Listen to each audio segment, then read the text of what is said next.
Shalom, Shavua Tov, blessed week.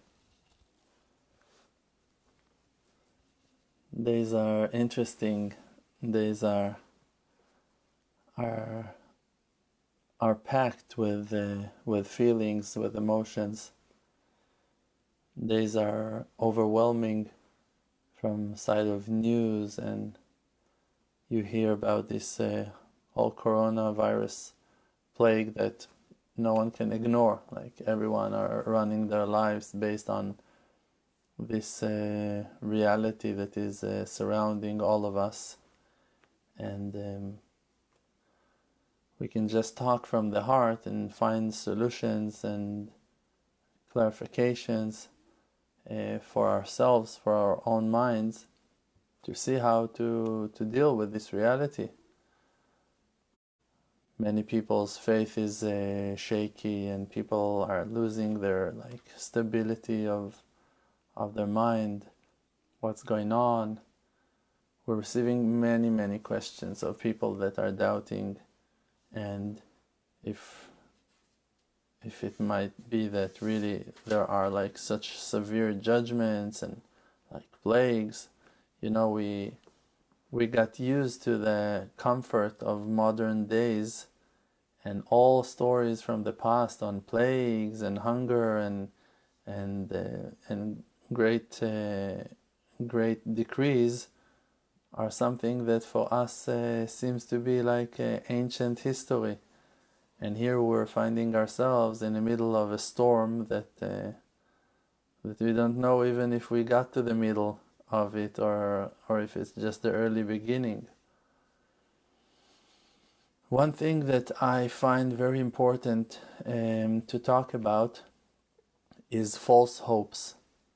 And this is not a negative approach. This is not a negative mindset of not hoping for good, God forbid. Of course, that hope for good is the most important and basic, and it's without that there is no faith. Like, if you don't believe that the end of all life story is a complete redemption, coming back to the Garden of Eden, so what's the deal? What there is to look for and to hope for? But false hopes is something very dangerous. When you hope for something that is not the truth, is not about to happen. And on that there's a verse that is saying Tochelet memushacha machalat lev, that when a person is hoping for something for a long time and that thing does not take place, does not happen, so it makes his heart ill, sick.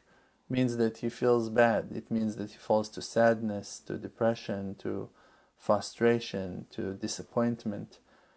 And that is a very big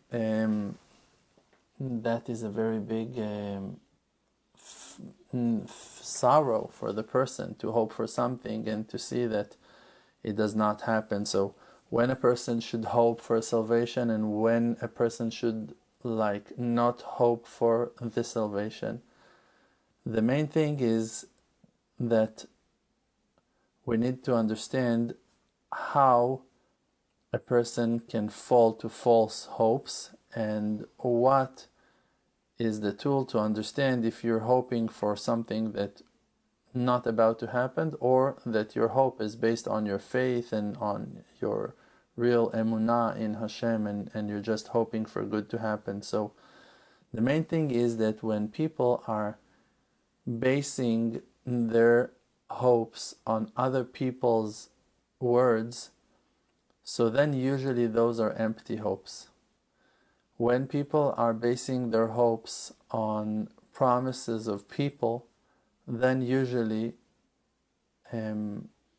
possibly that those will be false hopes. When people are hoping and basing their hopes on their fear from the decree itself, it's also a false hope. If because you don't want to die, so you hope that you're going to live, doesn't really mean anything.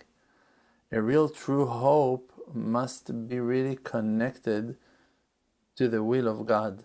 And how will a person know what the will of God is? I'll try to explain it again because it might sound a little bit complex. When we are hoping for something to happen and we want that thing really to happen, so there is a way that that thing might happen and it might not. So the connection to God, to Hashem, to the Creator through faith must be based and established on truth.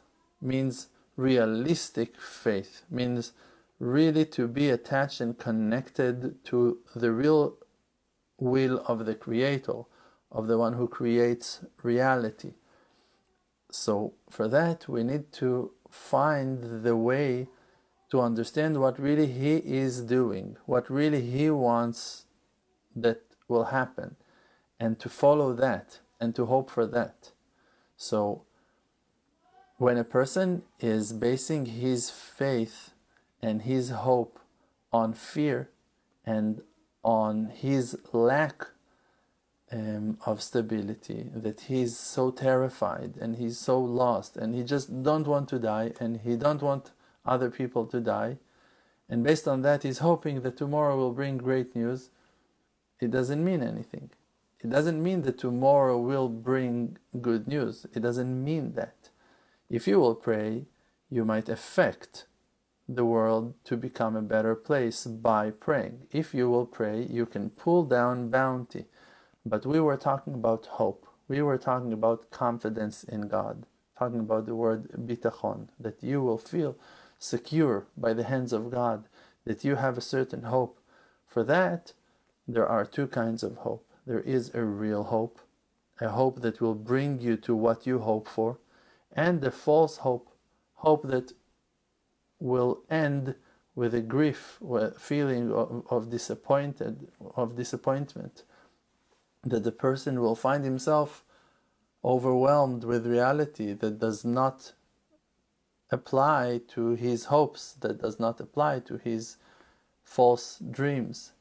Now again, like I said, when the hopes are false, are not real, and not about to happen, when you're basing them not on the truth, when you're basing them on rumors or on speeches or on faith that is based on something wrong, like your fear.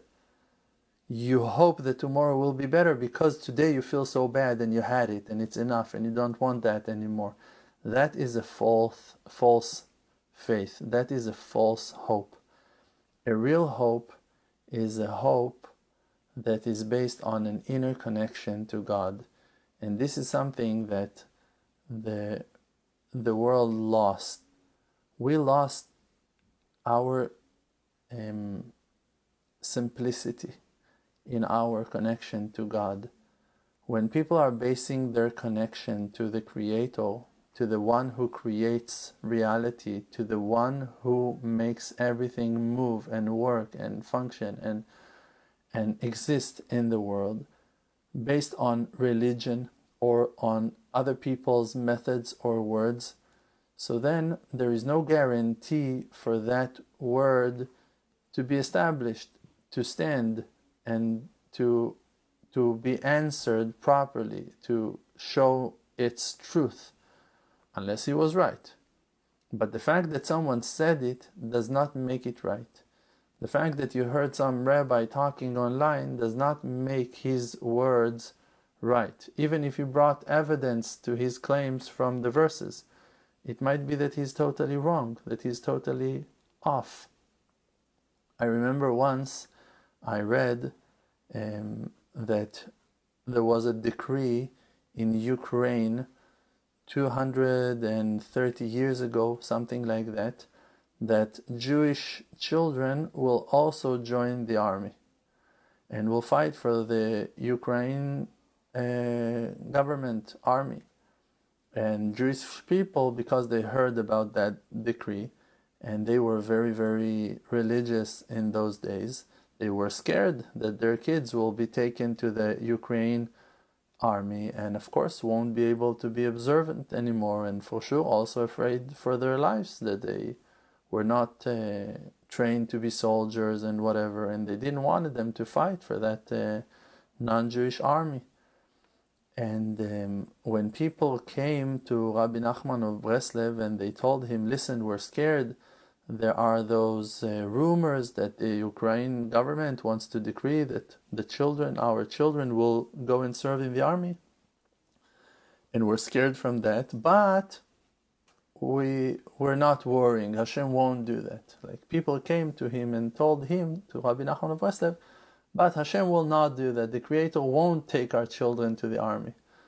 So Rabbi Nachman of Breslev told them, Hashem already did many, many things that people said that He won't do. So I suggest for you to go and pray for your children if you don't want them to go to the army, and not to count on His goodness not to bring that decree.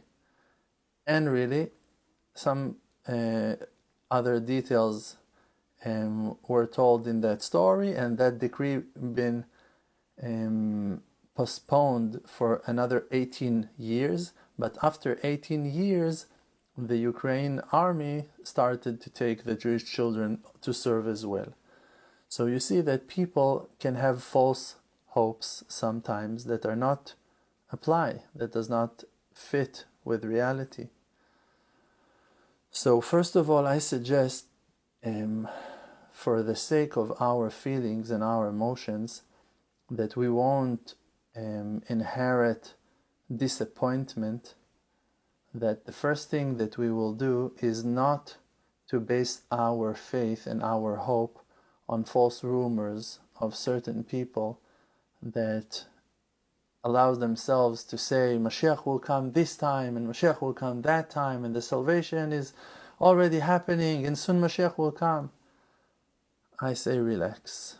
I say relax.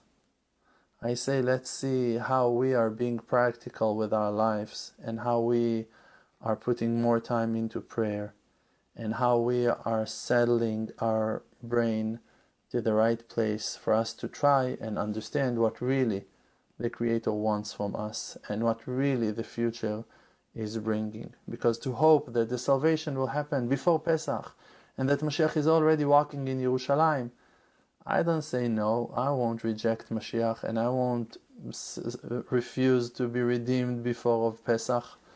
But to tell you that I'm counting on that or that I'm hoping for that, no.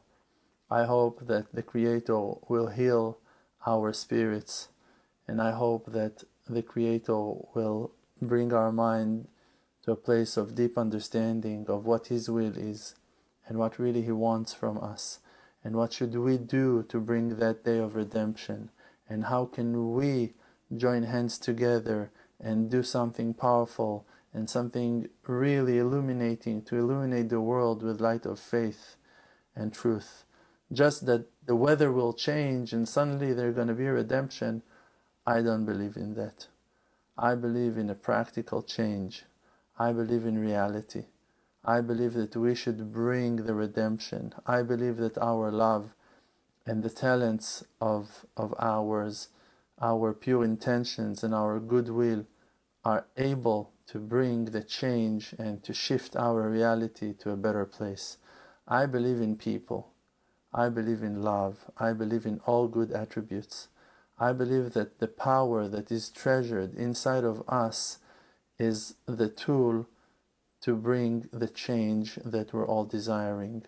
And if we're all gonna sit in our nests, terrified and lost and confused and scared for our lives and not doing anything because of whatever surrounds us, I can't see no redemption taking place. The nation of Israel, when they were redeemed from Egypt, it happened only after they torn their hearts in prayer in front of Father in heaven. And I don't tell you go and scream. I just tell you that if you want something to happen, you need to do that. If you want the redemption, to come, so you need to pray for the redemption. If you want the plague to disappear, you need to open your heart and to pray for that. If you want to protect yourself, so you should protect yourself. If you want to help poor people that are in greater need than yours, so you should do that. Everyone should open his heart and open his wallet and open his mind, and to see what we can do actively to bring a better day to the world. And as long as a person does not know exactly what he should do in an active way, it's good also to protect yourself and to stay safe and to follow the codes and the rules that people that cares about us are advising us to follow. It's no joke to go out to the streets and to meet people and come in touch with people. Is not a wise thing to do in those days. Like, people are being infected in thousands, and in every city, in every town, in every village, in every state. It's not a joke. It's a real serious situation. And of course we need to be positive, and we need to have hope, and we need to have a deep understanding that the Creator is running this crazy show as well. But not to lose our sanity and to hang our hopes on unstable, not worthy promises that won't be answered.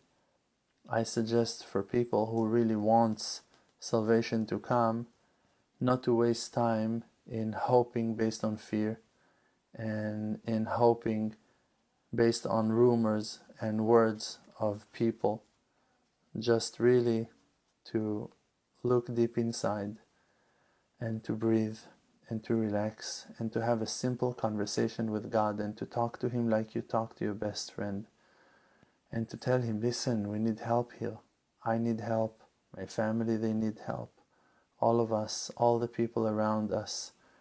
And if you're Jewish, don't pray only for Jewish people. You need to pray for the whole world. If you believe in the power of prayer, of course you need to wake up your mind and to realize that the mercy and love of God is on all His creations, and we should care about everyone. You know, the plague of the coronavirus probably started in the animal market in China. You know why? because people eating live animals, because people abusing animals, because we're abusing animals. Nature is attacking you because of something that you do. You know, a person, nothing that happens in the world is happening with no reason. There are reasons for things, and it's not like, oh, let's look and let's find reasons. No, it's like reality. Where did it came from? It came from the live animal market in China. For people eating wild animals that with no supervision and with no observation on no human codes of being sane and normal, thinking about what you put into your mouth, just being controlled by your lusts and desires, and eating nature alive. There is no way to be blessed by that, you know. It's like, it's simple. Every time that something happens in a person's life, he needs to ask himself, okay, like, what's going on? Why did it happen to me? When my kids are fighting in the house, like when my wife, she's not happy with me, like when things are happening, like I stop and I think, and I'm like asking myself, okay, like be realistic. Something happens here for a reason. Why are they fighting? Why is she upset? Why this? Why that? Like, even when students of mine are sending me messages and complaining about certain problem that they have in their lives, of course that first thing I want to do is to help them and to answer them and to do the best that I can to help them and to redeem them as much as I can from their pain and from their crisis, but I also take a moment to think about what it really means about me, like why I got that message right now. What is it reflects to me, to my life? Why do I need to deal with this? What is the message? What is the Creator saying to me right now? And this is something very deep that every person, every believer needs to go with an inner observation, to look deep into your soul, into your heart, and to see what really is your lesson, what really is your mission, what really the Creator wants from you, and how can you bring an end to this plague? How can you assist and help another person or another family? Or that's how I look at life. That's how I try to deal with this situation. And you know, I'll be honest with you. I don't have no doubts about my intention. I really know what I'm doing. I know myself, and I know how much I'm dedicating and how much of my blood and my life I put and invest into this machine of helping people and giving advice all day long, and posting all those amazing videos online and spreading them on the social media outlets. And we reached millions of views, and we reached hundreds of thousands of people already. But I am still very disappointed and surprised that we still did not reach millions on millions of people around the world. Really, this wonderful message that is reviving each and every one of us, including me, that I'm holding on only because this is my mindset. And if you find my advice helpful, so for sure that you relate to that and you agree with me that we need to spread those words, that more and more people will enjoy it.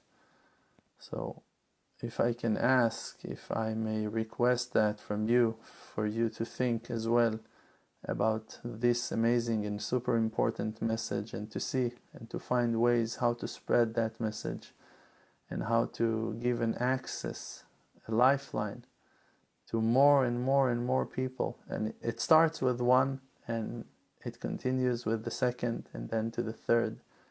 And everyone should share, and everyone should like, and everyone should send those links of those classes, if you found them useful, if you found them helpful, to as many people as you can. And to support our work in that way and in any other way is a real blessing and a real life-saving. And thank you so much, everyone, for all the good you do. And we're enjoying your friendship, and we appreciate that. And we're hoping, true hope, that the real goodwill of heaven will be seen through the clouds of darkness that are surrounding and blocking our eyes today. And may the light of His grace and kindness shine upon us all people, all creations, and that the whole wide world will enjoy His endless loving kindness. And may all our honest prayers will be answered in no time, and that He will put end to darkness and remove all sickness and death from the world, and only light, healing, and relaxing and satisfying light will shine upon us all. And like we said, may all our prayers be answered now. Amen. Ken Yehi Ratzon. Thank you so much. Bless you. The world does not exist. Because Olam Milshon Ne'elem, the world is just blocking the light of truth. The world called Alma Deshika, world of light, is just a fake. We're just inside of an illusion. It's just a fake. We're just inside of an illusion. We're just inside of an illusion.